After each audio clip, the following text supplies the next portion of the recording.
Sejam bem-vindos ao Freedom Talks. Eu sou o Lucas, fundador e CEO da Freedom AI, e o papo de hoje é com Juliano Trisca, que é líder, vice-presidente de vendas na América Latina na Slack, que é uma empresa do grupo Salesforce, uma das empresas mais inovadoras no cenário de tecnologia mundial.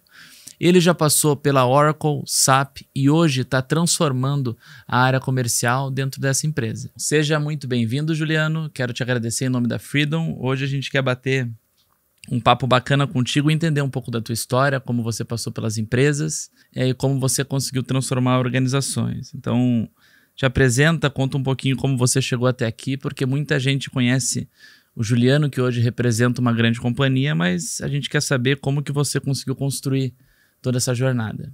Muito legal, obrigado pelo convite, o prazer é meu. E essa primeira pergunta aí, eu vou ter que fazer de uma longa história uma história curta para responder, né?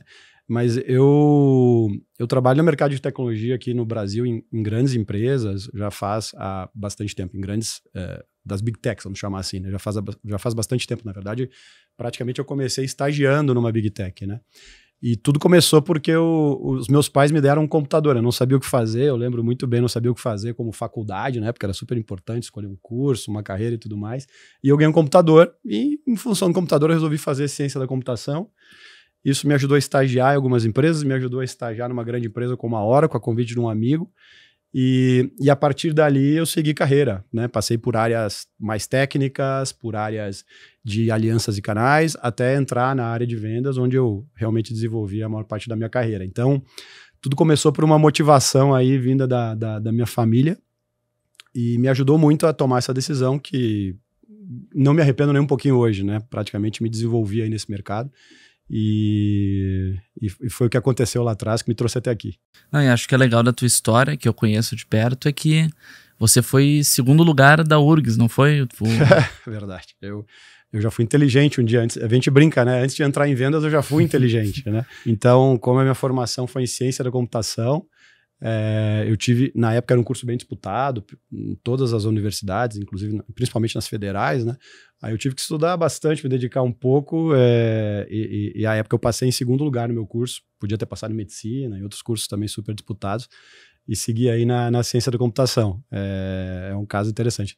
Naturalmente, obviamente eu não fui o melhor aluno depois, né? Minhas notas começaram a baixar bastante, eu tive que começar a trabalhar, mas entrei bem no curso. E no início ali, quando estava estudando, entrando no mercado de trabalho, acho que a gente poderia agora voltar um tempo ali e pensar. Hoje, quando a gente vai conversar com os jovens, eles estão olhando ali a empresa que tu representa, Slack, Salesforce, a gente que fala da Microsoft, agora a gente tem a OpenAI liderando bastante ali nas novas contratações, a gente consegue acompanhar, está tendo até uma grande briga ali entre Facebook e OpenAI por talentos. Naquela época, desculpa te perguntar, que ano foi a tua formação e quais que eram as empresas que estavam liderando naquela época, assim, o que o jovem sonhava? É uma outra era, né, para quem está nos escutando aqui provavelmente, mas eu fiz o vestibular com 16 anos, entrei com 17 na faculdade, e aos 20, eu acho que eu já estava estagiando na Oracle numa área de, vamos chamar assim, de conhecimento, de suporte a vendas técnica. Então, assim, a gente ajudava o time de vendas a mostrar os produtos, justificar os produtos, demonstrar os produtos, fazer as POCs, né, dos produtos durante o ciclo de vendas. E as empresas mais conhecidas à época, assim, era IBM e Microsoft, né? A própria Oracle, que foi uma empresa que eu ingressei, ainda não tinha a relevância que tem hoje no mercado e tudo mais, né? Então, de lá para cá, o mercado, as Big Techs mudaram bastante, né? E naquela época, hoje... Só para você ter ideia, desculpa te interromper, só para você ter ideia, na época, quando eu comecei a trabalhar na Oracle, tinha recém acontecido o famoso, na época famoso, bug do milênio, né? Assim, que todo mundo achava que ia mudar tudo. O mundo ia acabar, porque os programas, o software e tal não suportava formatos de data. Aí no formato de 2000 estavam preparados só para teve gente que virou noite ali em 1999 achando que ia cair. Imagina isso sendo um problema hoje, né? Então, assim... Tu se formou em ciência da computação. O primeiro cargo que tu atuou pegou uma parte de tecnologia, de dev, assim, e foi direto para a área comercial? Como que foi a migração? Na verdade, quando eu entrei na Oracle, eu já entrei para trabalhar numa área de suporte a vendas, mas uma área técnica. Então, assim, eu tinha que conhecer os produtos, saber demonstrar os produtos, instalar os produtos. Na época, se instalava um produto. Né? Disquete, era...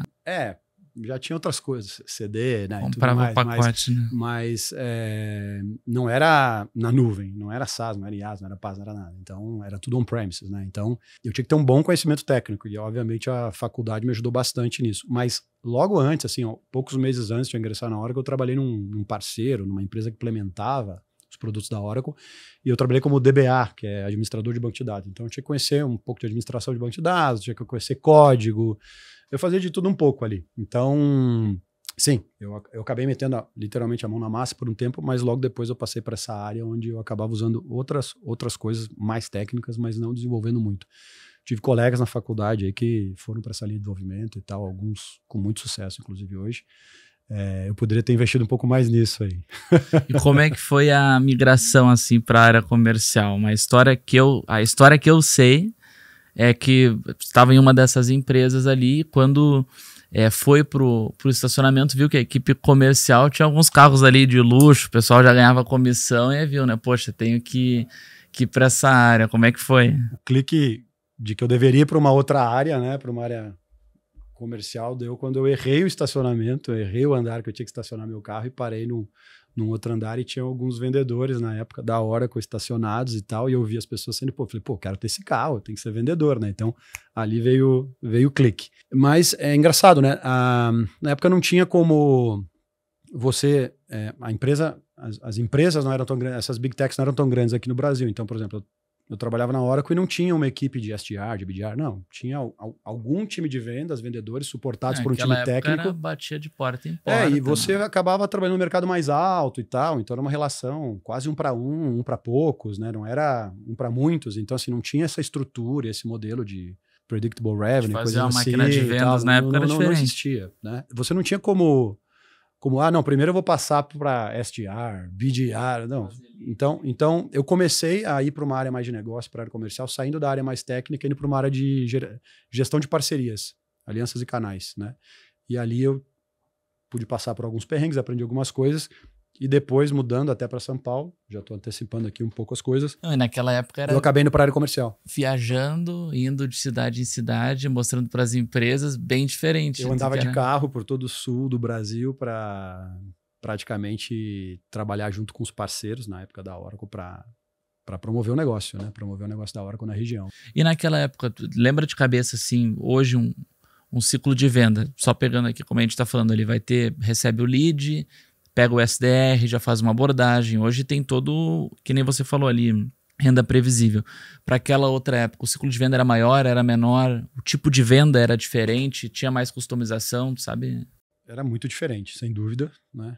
Mas o ciclo de venda ele depende de várias coisas, né? O tamanho do mercado, o tipo de produto, serviço, oferta que você está levando. Então, tem muitas variáveis aí para você poder estimar, assim, né? Mas era diametralmente oposto do que eu faço hoje. Então, assim, você trabalhava num negócio de muito mais valor, numa tecnologia on-premise, que demorava muito tempo, muitas vezes, para você fechar um ciclo de vendas, com poucos concorrentes. Maior integração. Os ciclos eram bem maiores. Implantação maior também. Bem maiores, sem dúvida, bem maiores. Em média, bem maiores. Mesmo a gente pensando em mercado pequeno, médio, grande, para todos agora bem com maiores. o SaaS, o cara consegue entrar num site ali, ligeirinho, conectar, fazer a contratação. Imagina, até uns anos atrás, você, para um sistema... Para um RP, pegar um por SAP, exemplo. eu trabalho na SAP também, né? Trabalhei também, mas para você, um RP on-premises, que até hoje as empresas ainda usam, né? Você demorava, às vezes, anos para implantar um RP. Muito tem a ver com a parte de processo e tudo mais, mas só a parte, a cozinha para você organizar ali, a parte técnica, já eram 6 meses, muitos meses, né? Então, assim, hoje um projeto inteiro dura isso, talvez, né? De RP, 1 ano. Em contrapartida, hoje a concorrência é muito maior, né? Hoje você tem a tecnologia acessível para muito mais gente, né? Eu acho que com o advento da nuvem, dos grandes players de nuvem, isso propiciou para que surgissem outras startups, muitas outras empresas de SaaS, né? Então, assim, o mercado hoje é bem mais competitivo, muito mais ágil. Tava olhando o teu currículo aqui, tu fez uma carreira muito forte na Oracle, também no SAP, na Gartner e agora tá na Salesforce.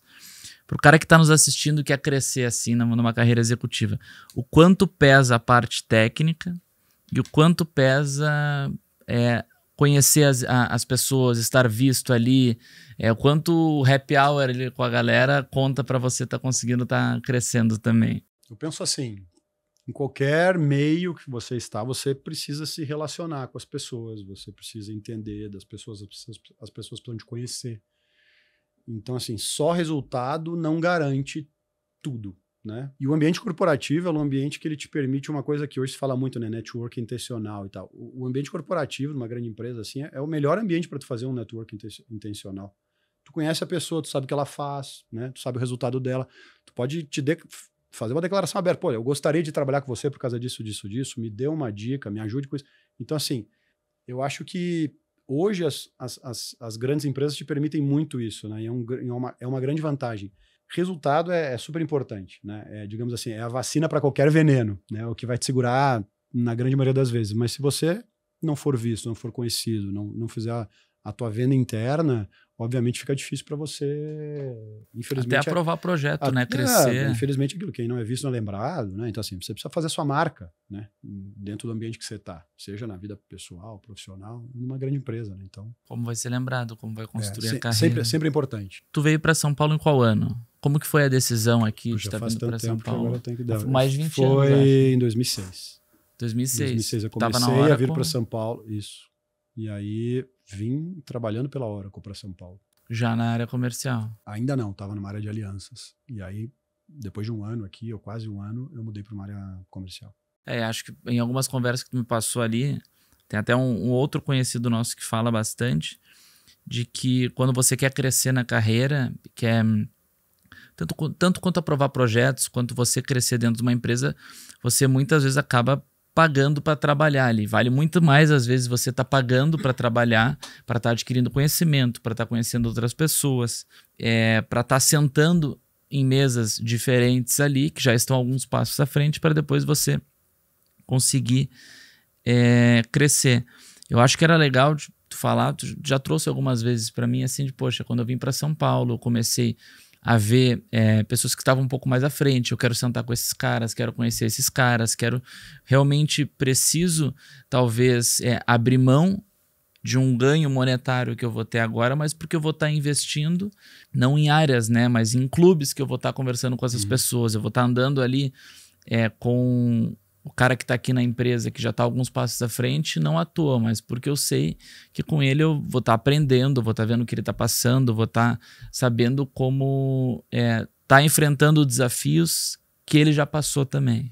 Tanto no empreendedorismo, quanto no intraempreendedorismo, quanto faz parte de uma outra organização, que você não é o dono propriamente dito, mas você tem a chance, a oportunidade de empreender, você tem que se espelhar nos melhores, né? Se espelhar naqueles que já chegaram, talvez, onde tu queira chegar. Então, acho que isso é válido por esses dois caminhos, né? Aquela lacração que tem, né? Quer andar com os tubarões, quer dizer, quer ser um tubarão, ande com os tubarões e tal, nada com os tubarões e tal. Então, é um pouco disso, né? Hoje se fala muito de coach, mentoria. Eu tive, na época nem se falava dessa forma, mas eu tenho certeza que, e sou muito grato a isso, eu tive excelentes mentores aí durante a minha carreira. E como eu te falei, o ambiente empresarial é rico para isso.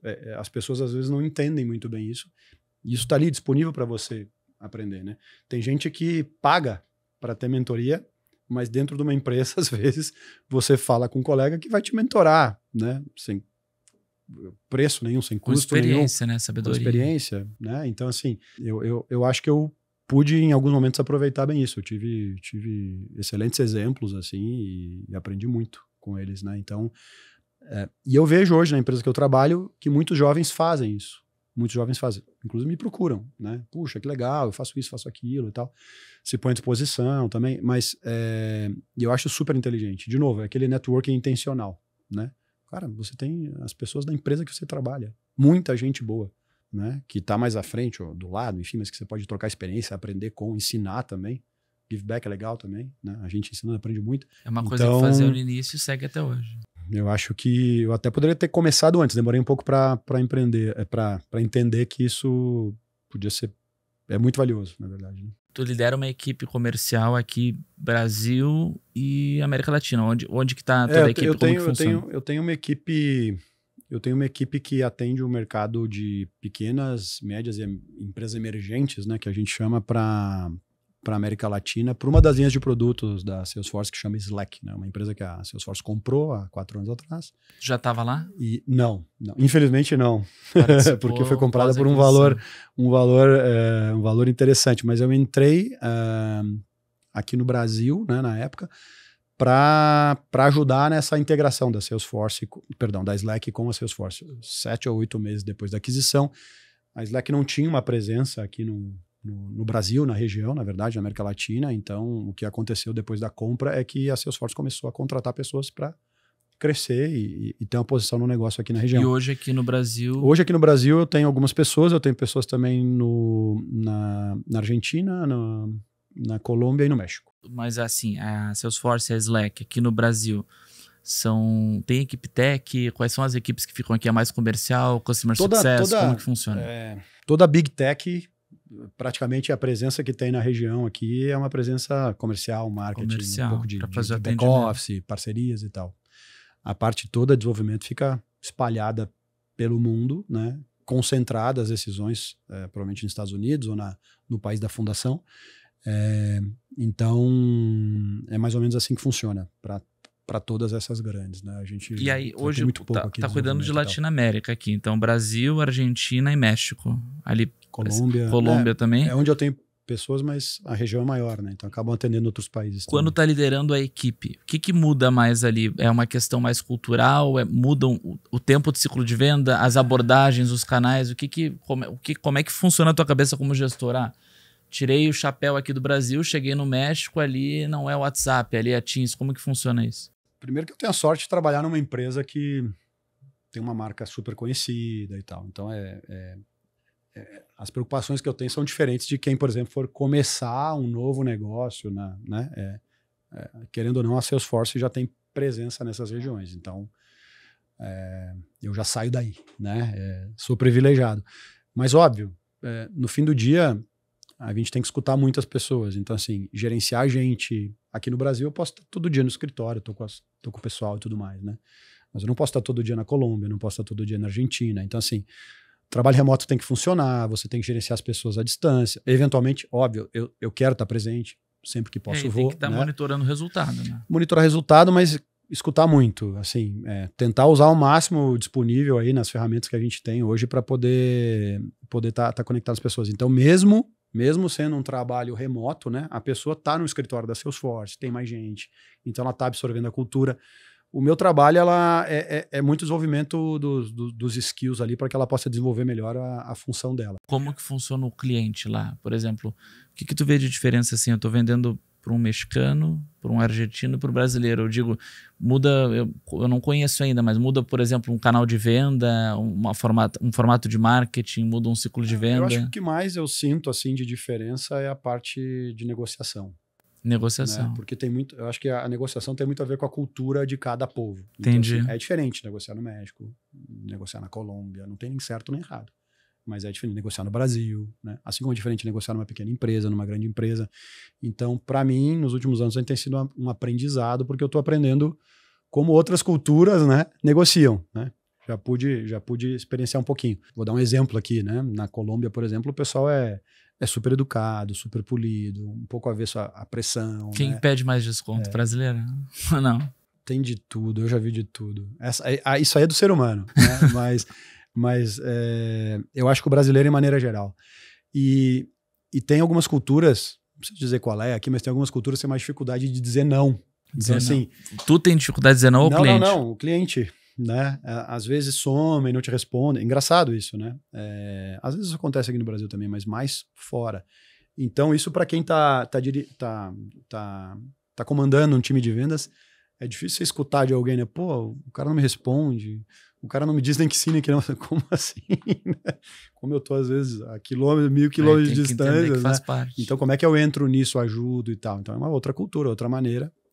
E eu que tive que me adaptar, na verdade, né? Eu não vou mudar a cultura como o mexicano negocia. Entendi. Bom, tu chegou em São Paulo, tu ficou uma época ali, Oracle, vendendo o sistema operacional.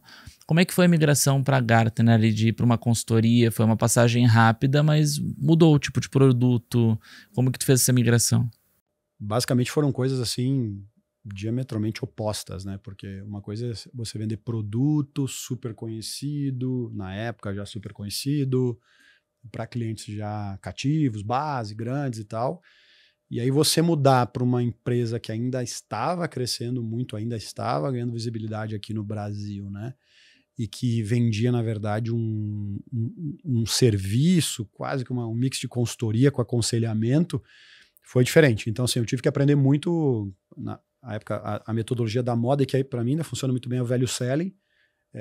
Eu tive que aprender isso à risca, porque é muito difícil você tangibilizar um serviço, né? Trazer o valor desse serviço.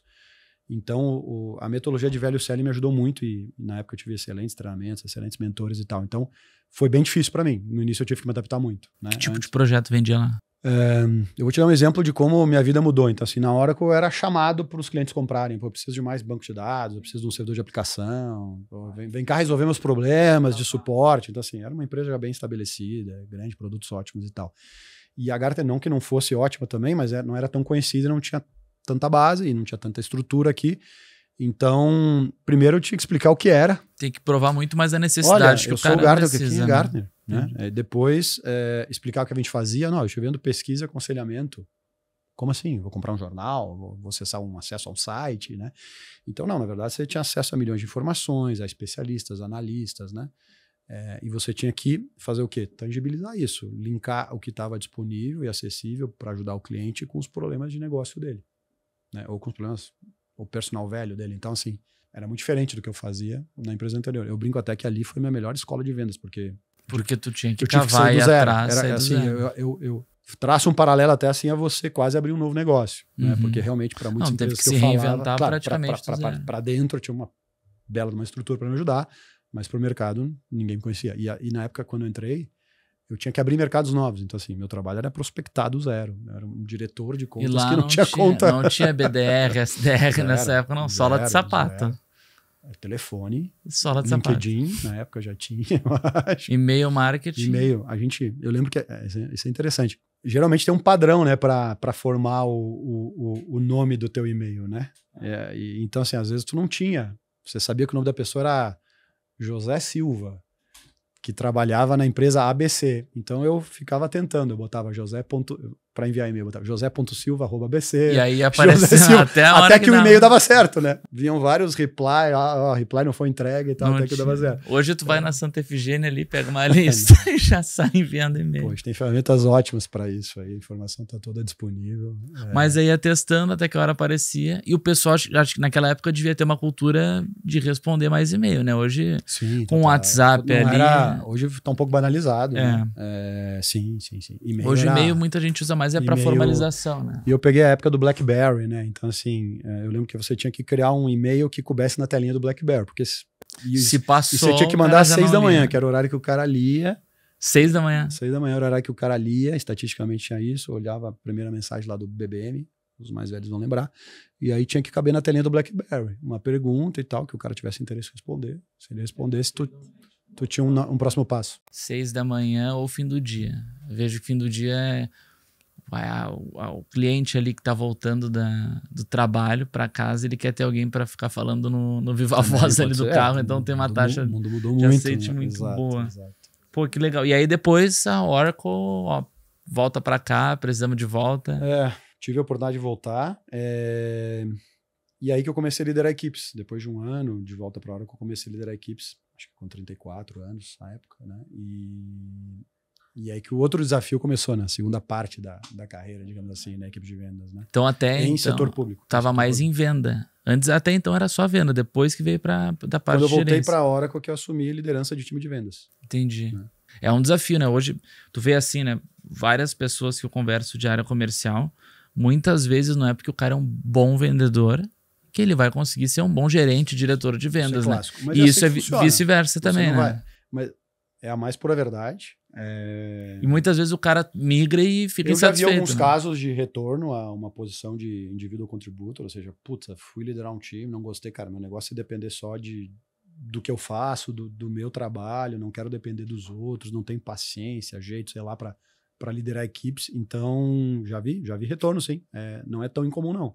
Mas o maior desafio que você perguntou é justamente isso, é você passar a depender 100% ou quase 100% dos Porque outros. o resultado né? depende dos outros. Né? E você também aprender a gerenciar e a, entre aspas, extrair, talvez não seja a melhor palavra, mas a fazer com que os outros explorem as suas melhores habilidades, né? Para trazer os melhores resultados. Então, assim, e de uma hora para outra você deixar de ser um contribuidor individual para ser um gestor de time, de equipe e tal, você precisa de apoio para conseguir rampar rápido. Né? Muitas vezes o cara fica muito atento, principalmente falando de vendas, né? O cara que vende, ele tem o jeito dele de vender, como ele faz a abordagem, e venda é muito individual, né? Para cada pessoa ali. Concordo e discordo, Lucas. E aí, o que eu ia dizer é que, assim, quando o cara vai para um gestor, às vezes ele tem que ficar muito atento a cobrar o resultado e não a forma como aquele cara tá chegando naquele resultado, entende?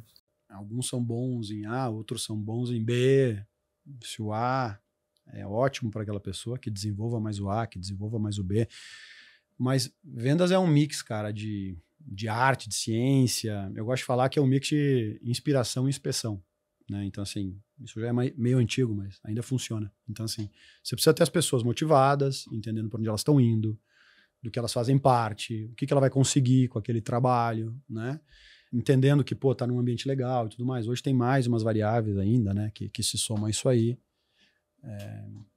Mas também você precisa inspecionar, você precisa cobrar, ver se as coisas estão acontecendo, né? Claro que tem maneiras e maneiras de fazer isso, né? Não é só sair abordando então, e quando eu brinquei aqui que a arte é ciência, é isso mesmo. Tem gente que você fala assim, pô, parece um vendedor nato e tal. Pô, cara, mas assim, se você quer ter consistência, você precisa ter processo, você precisa ter disciplina. Então, assim, os melhores vendedores que eu já tive e os que eu vejo até hoje de sucesso são os mais disciplinados. O cara que puxa, que o pessoal fala, esse cara aí, pô, o cara é da área comercial.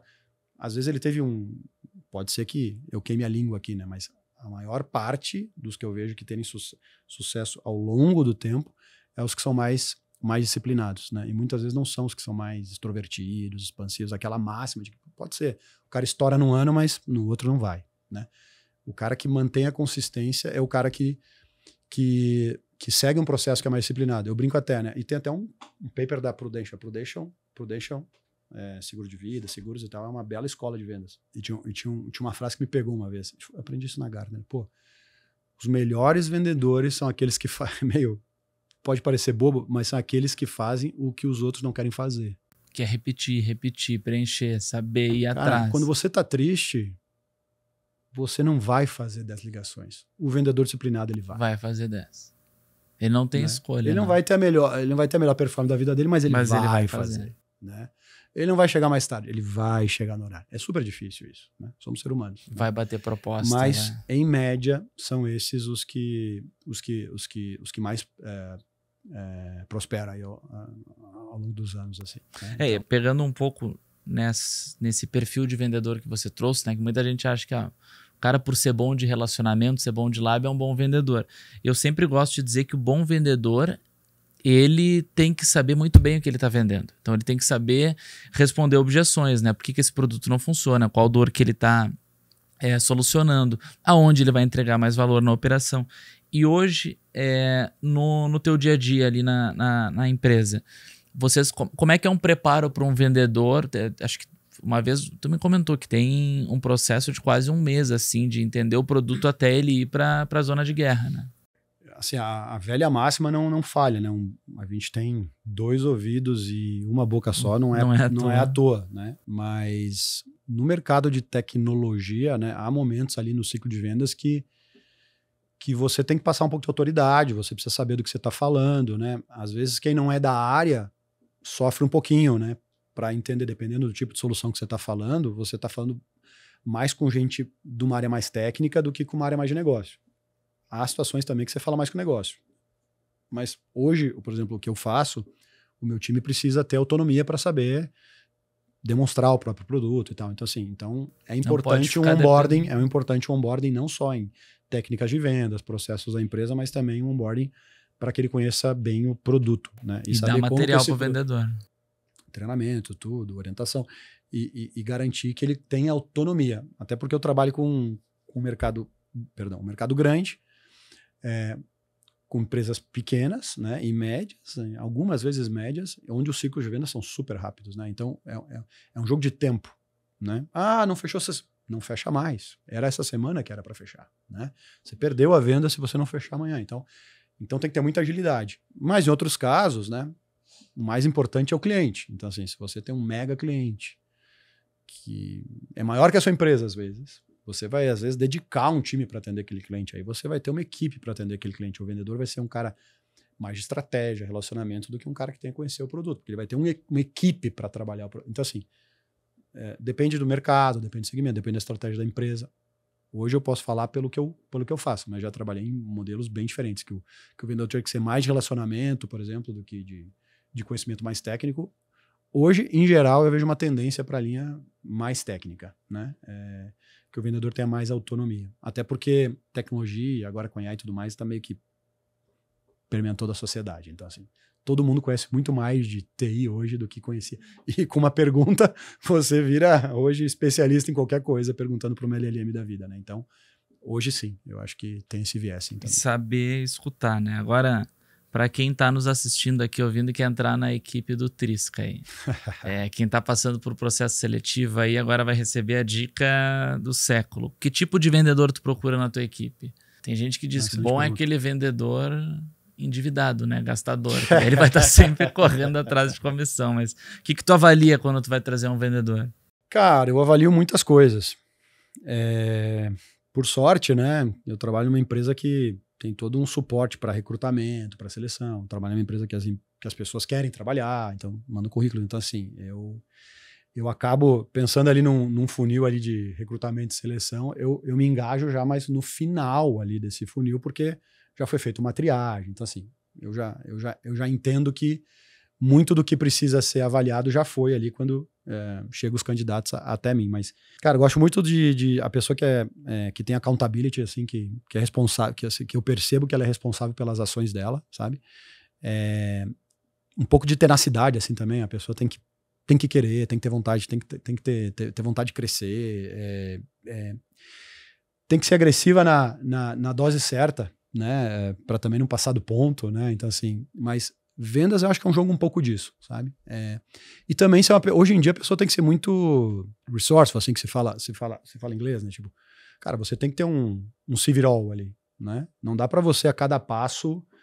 então assim, eu não gosto de gente que, puxa, cara, posso ir ali? O que você acha? Assim, óbvio, né? Sempre a gente vai ter orientação e tudo mais, mas tem coisas que estão disponíveis e a pessoa te pergunta, né? Você fala, pô, caramba, tá disponível ali para todo mundo, para justamente você não precisar perguntar.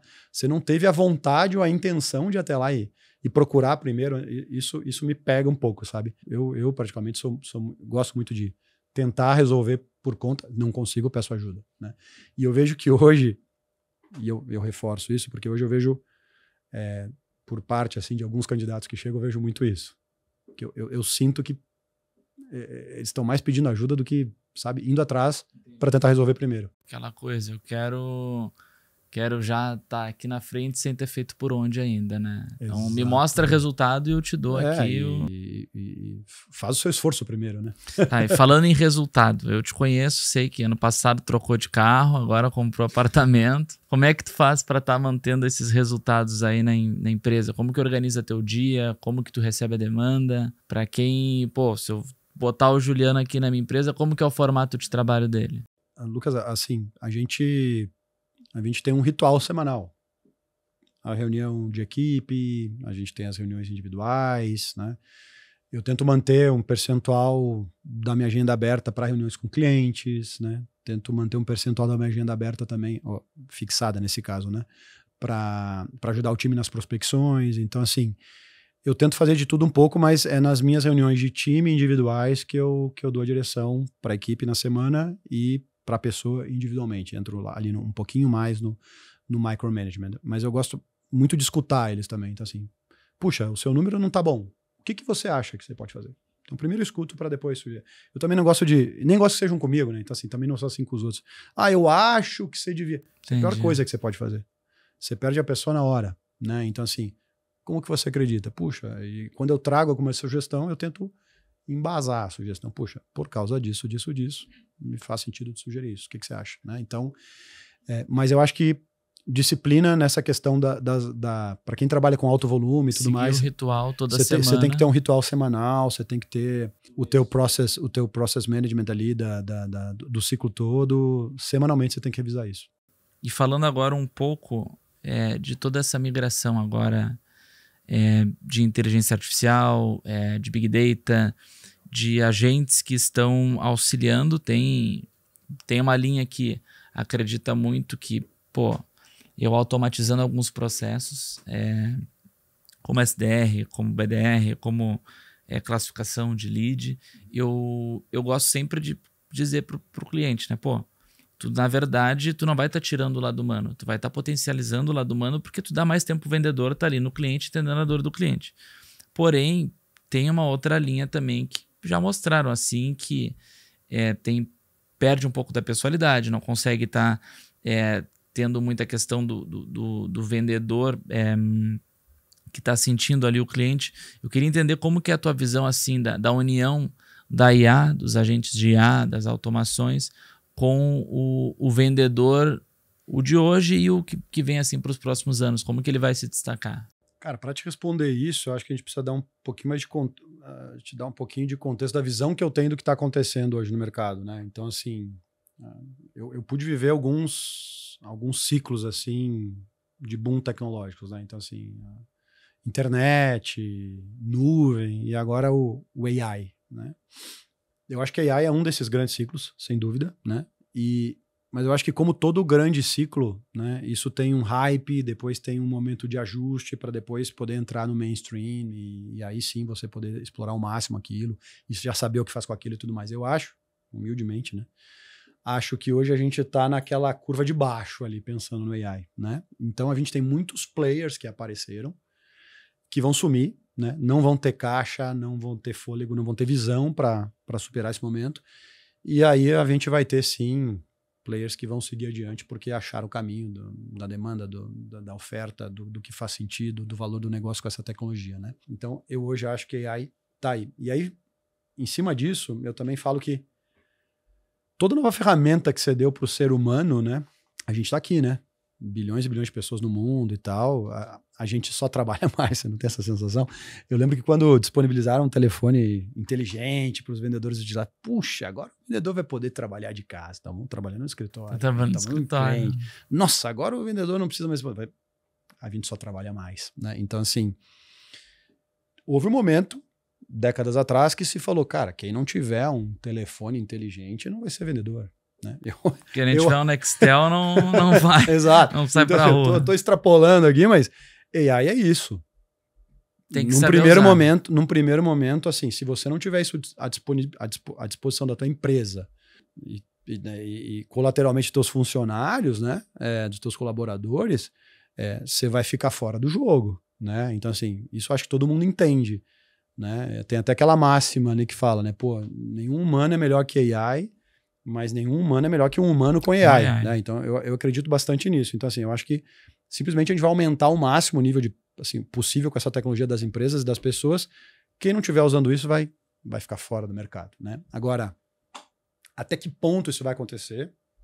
Só o tempo. Em vendas, especificamente, eu vejo que para inbound funciona muito bem. Eu vejo que como um coach para o vendedor funciona muito bem. Né? Para poder fazer uma pesquisa rápida. Mas isso só do produto, como você falou, daí é um assistente, né? Mas você, ajuda. Você só potencializa, entendeu? Você com a mesma equipe você vai poder vender mais. Não vai ter aquele cara ligando. A gente está recebendo inbound ali 24/7. Me diz, né, aqui qual que é a informação do produto. Ele pesquisa ali rapidinho. Exatamente. Você não precisa ir até um consultor de vendas para você pergunta ali, vai te responder, mas eventualmente você vai precisar de uma prova de conceito. Ou a gente não vai fazer uma prova de conceito para você. Não até hoje, né? Mas enfim. Então, eu acho que é mais uma bela de uma ferramenta. Eu acho que a grande barreira, que, assim, a grande fronteira, na verdade, é que as empresas ainda não entenderam o que podem fazer com a AI. Os grandes fabricantes, todo mundo está dizendo já, cara, você pode fazer, mas elas ainda não entenderam. Então a gente ainda está no momento de Eu acho que uma coisa legal é que, assim, hoje, a gente falando de plataformas de inteligência artificial, seja uma IA generativa ou qualquer tipo de inteligência artificial que a gente está usando hoje, nenhuma delas ainda consegue ter criatividade. E eu acho que o papel do vendedor é ser um cara criativo, entende? É ser um cara que ele vai ter que ser criativo na abordagem, ele vai ter que ser criativo para solucionar uma dor do cliente. Então, eu vejo ali com a nossa equipe comercial, é a mesma coisa, você consegue colocar hoje uma transcrição de uma reunião. Só que tu tem que ter o vendedor sendo criativo, sabendo como é que eu vou conduzir essa reunião, quais são as perguntas que eu tenho que fazer para que o meu cliente ele traga as principais dores e eu consiga depois vir com uma proposta que eu vou trazer uma solução para ele. Isso aí ainda não consegue fazer e eu acho que é uma questão que é uma tarefa do vendedor estar usando como esse apoio. Então, por exemplo, o vendedor que não usa transcrição, que não usa uma ferramenta de IA, ele vai ter que ser criativo, vai ter que voltar ali, imaginar o que ele fez na reunião, transcrever a reunião, ser criativo novamente, sendo que ele pode ter um apoio ali no dia a dia dele. Eu vejo assim, hoje está muito claro que o AI pode te ajudar nessa parte operacional, né? Ao invés de você anotar uma reunião, você vai gravar uma reunião, ele vai transcrever a reunião para você, né? Ao invés de você ler e tal, fazer um resumo, ele vai fazer um resumo para você. Mas isso, agora, o que você vai fazer com isso? A gente tem uma fronteirinha, e eu acho que AI já consegue te trazer alguns insights, algumas coisas, né? Do ponto de vista de próximo passo, é uma mistura de processo ali com insight, mas isso ainda precisa evoluir um pouquinho mais, né? De qualquer forma, se o vendedor, pensando no caso específico do vendedor, ele não for treinado, ele não conhecer de um processo de venda, ele simplesmente vai estar seguindo um script ali que o AI vai dizer para ele, né? Eu também não vejo isso como... Então, assim, você ainda precisa ter as pessoas treinadas, as pessoas conhecendo o processo, para ela poder, inclusive, criticar, né? Simplesmente não aceitar de olho fechado aquilo que está acontecendo, né? Porque às vezes pode ter uma melhor ação, ou você pode somar aquela informação que está sendo trazida para você, você pode criticar aquele insight que está sendo trazido para você, né? Então, uma coisa não elimina a outra, né? Mas eu acho que já estamos aí. Eu já vejo, falando especificamente para a área de vendas, os agentes, né, já te trazendo sugestões. Vocês usam hoje no dia a dia? Estão usando bastante no dia a dia? Se usa bastante. A ideia de ter um agente é como se ele fosse um colega de trabalho teu.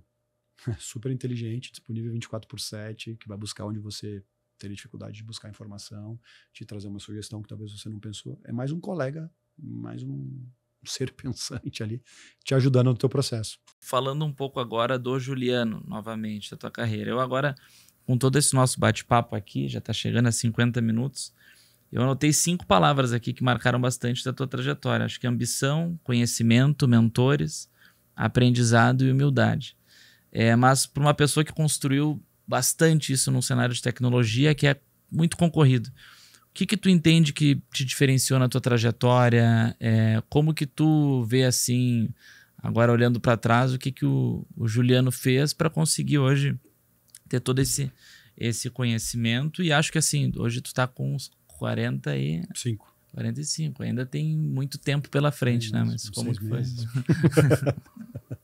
Pô, Lucas, é uma pergunta difícil, né? Tem muito aprendizado, tem muito acerto, tem muito erro também, né? Eu acho que escutar é sempre bom, ter humildade ali para escutar. Isso para mim sempre é um exercício, né? Eu não sei se você já fez aquele teste DISC de perfil comportamental, né? O meu normal ali, né? Em condições normais, temperatura e pressão é mais pro dominante ali, um pouquinho de conformidade, ou seja, o cara que quer mandar nas coisas e ainda quer fazer tudo certinho na risca e tal. E no momento que você tá no mercado, tá em times grandes, tá em empresas grandes, você precisa desenvolver um pouquinho melhor a parte de influência, né? Hoje conta muito, né, a questão de Então eu meio que modulo isso aí, né, para poder... Eu não sou um cara também extrovertido, sou um cara mais introvertido por padrão, então eu me adapto, né? Por exemplo, para algumas pessoas é muito fácil num evento com 1000 pessoas. Cara, eu vou, faço tudo que tem que fazer, converso tudo que conversar, mas eu chego esgotado em casa. Tem gente que chega energizado. Então, assim, e poderiam dizer, pô, um vendedor não pode ser assim. Estamos aqui. Depende, né? Então, assim, eu acho que escutar é super importante. Eu realmente acredito que as pessoas que têm mais experiência, né, independente da idade, né, tem muito a somar, então eu acredito nessa questão da experiência. Hoje eu tenho gente mais jovem do que eu considero como bem mais jovem, inclusive, que eu considero um belo benchmark, tento me espelhar, né? até para poder continuar crescendo, evoluindo na carreira, né? Então, acho que humildade é super importante. Um pouco de senso crítico também, né? Eu brinco com os meus vendedores, né?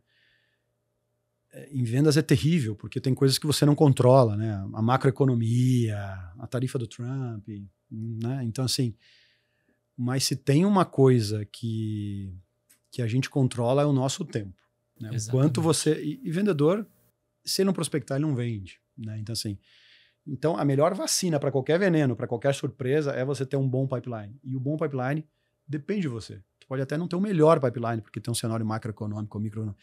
Então, assim, eu acho que disciplina é importante. Muito importante, né? Você buscar o resultado e saber o que tem que fazer para buscar aquele resultado. Porque, assim, aí pensando nas grandes empresas, vem layoff, sai layoff, se você não tiver o resultado, isso depende majoritariamente de você.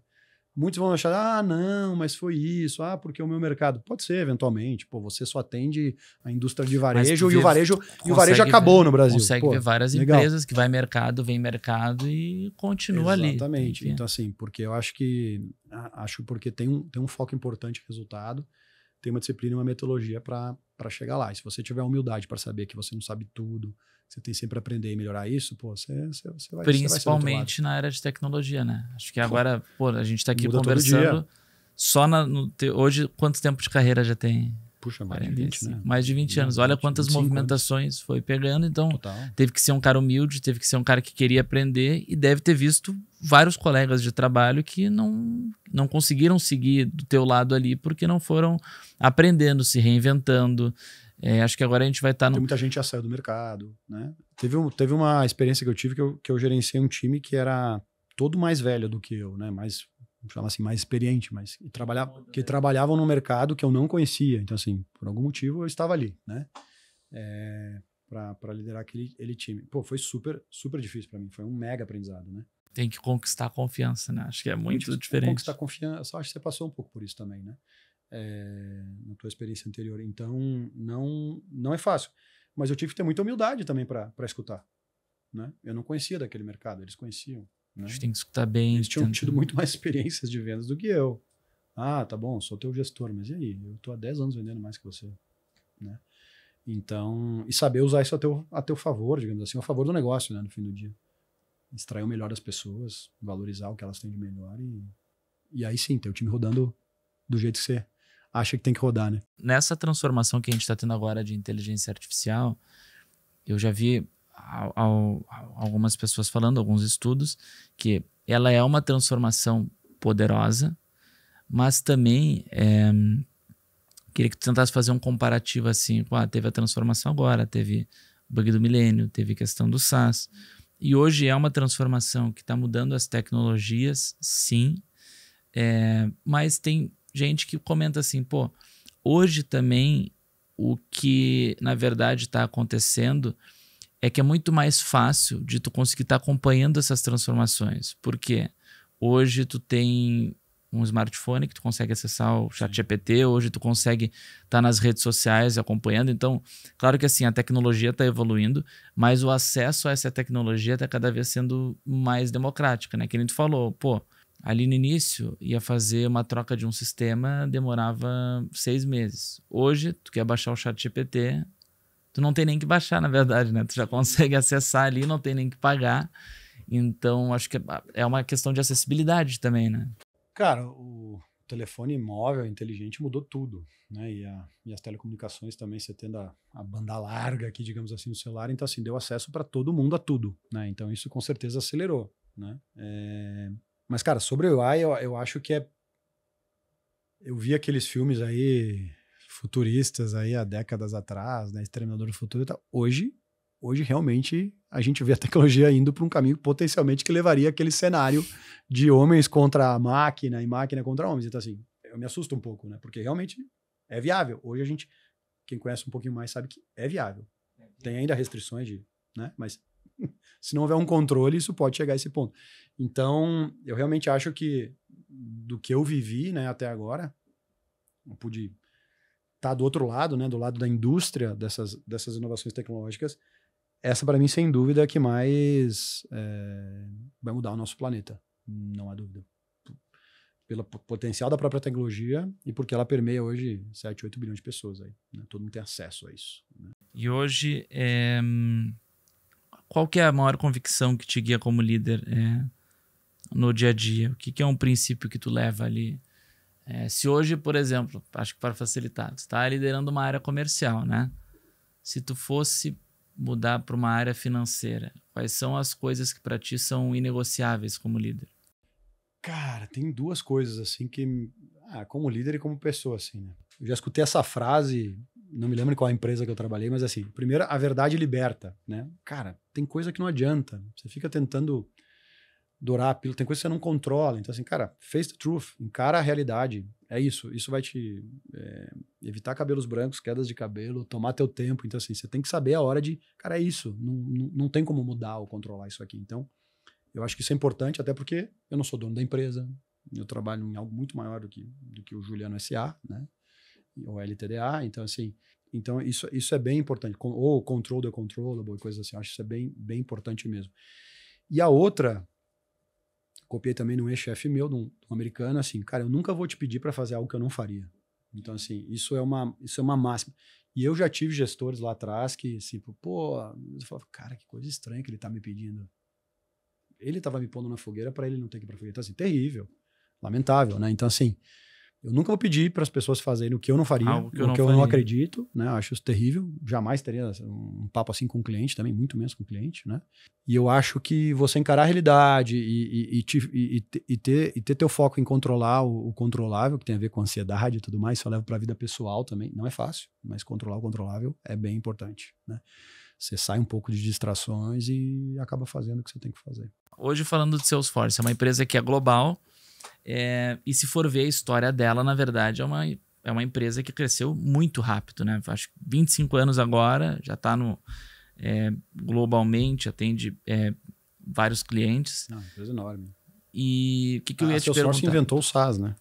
Simplesmente isso. Até a primeira campanha ali se eu não me engano, dizendo no software. No software, né? Foi super inovador. Foi fundada por um ex-funcionário da Oracle, um ex-colaborador da Oracle. Quem olha de fora é uma empresa com um crescimento absurdo, né? Teve muito investimento, consegue ter uma expansão global. Mas ali dentro não deixa de ser uma grande empresa. Como que é esse mix, assim, a questão de inovação? Vai falar em startup, todo mundo acha inovação, velocidade. Mas para quem olha a história da Salesforce, ela cresceu muito rápido, faz as coisas muito rápido, está disruptando o mercado muito rápido. Mas ali dentro, no dia a dia, tu sente essa velocidade das coisas? Como que é? Cara, como todo grande condomínio, organismo e tal, tem áreas que vão mais rápido, outras que não vão tão rápido, tem diferentes produtos, diferentes mercados. Então, assim, é legal porque estando ali você consegue ver, né? Pô, eu me comparo com a Índia, eu tento me comparar sempre com mercados parecidos, né? Para saber se eu estou crescendo no mesmo ritmo que eles, se eu não estou crescendo.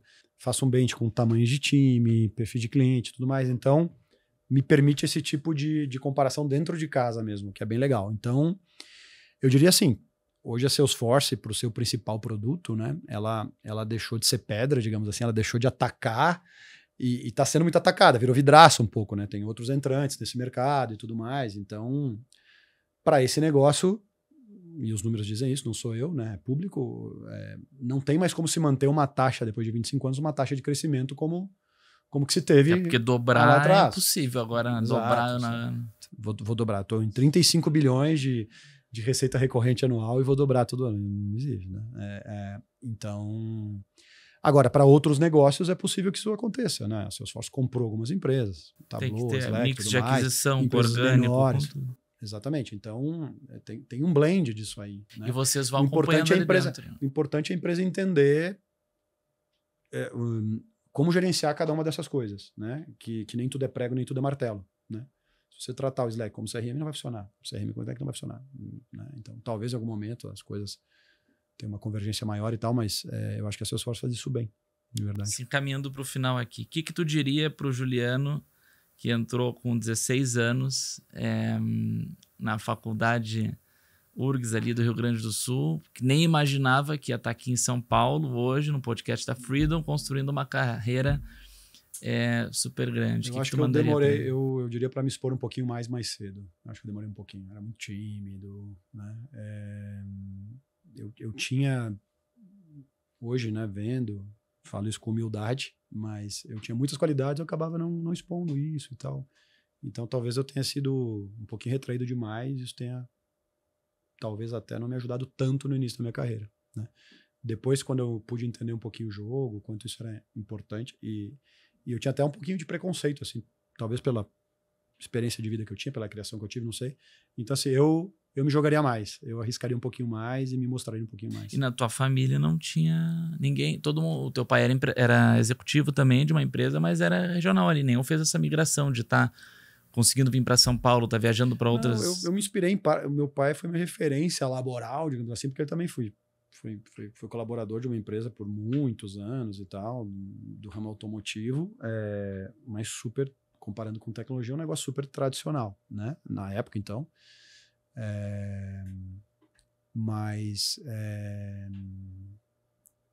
E eu acho que eu podia ter feito isso, assim. Eu acho que eu podia ter me vendido melhor internamente e tal. E na época eu não tinha essa visão, habilidade, enfim. E hoje, da tua vida pessoal, o que tu gosta de fazer para estar conseguindo acompanhar todo esse ritmo frenético de crescimento, viagem, resultado?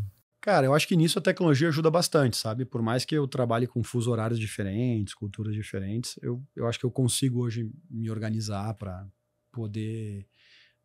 E a empresa que eu trabalho permite que a gente tenha essa flexibilidade e tudo mais, não tem um rigor, né? Obviamente, orientado para o resultado, eu sei o que eu preciso fazer para entregar.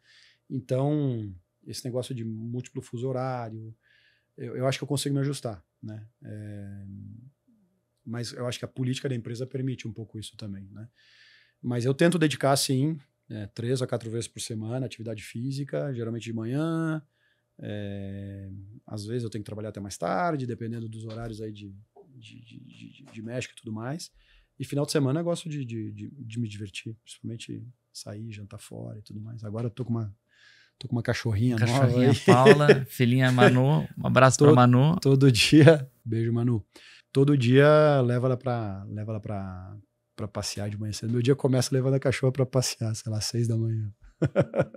Pô, Ju, muito obrigado pelo bate-papo. Foi muito enriquecedor para mim, pessoalmente, aqui pro podcast da Freedom também. Acho que queria te parabenizar também por toda essa trajetória. É muito legal te ouvir, porque realmente é algo muito fantástico. Toda essa migração de carreira, todo esse aprendizado, toda essa coragem. Eu acho que é uma palavra que determina, assim, coragem de enfrentar os desafios e conseguir crescer num ambiente dinâmico, né, de destaque. Acho que, como tu falou ali, o vendedor ou o gerente de vendas, ele tem que seguir motivado, querendo os desafios, e acho que tu conseguiu mostrar aqui pra gente que é esse o caminho. Legal, cara. Obrigado. Eu que agradeço aí a oportunidade aqui. Foi um ótimo bate-papo aí. Então, para você que assistiu o nosso episódio até o fim, esse foi o nosso bate-papo com o Juliano Trisca.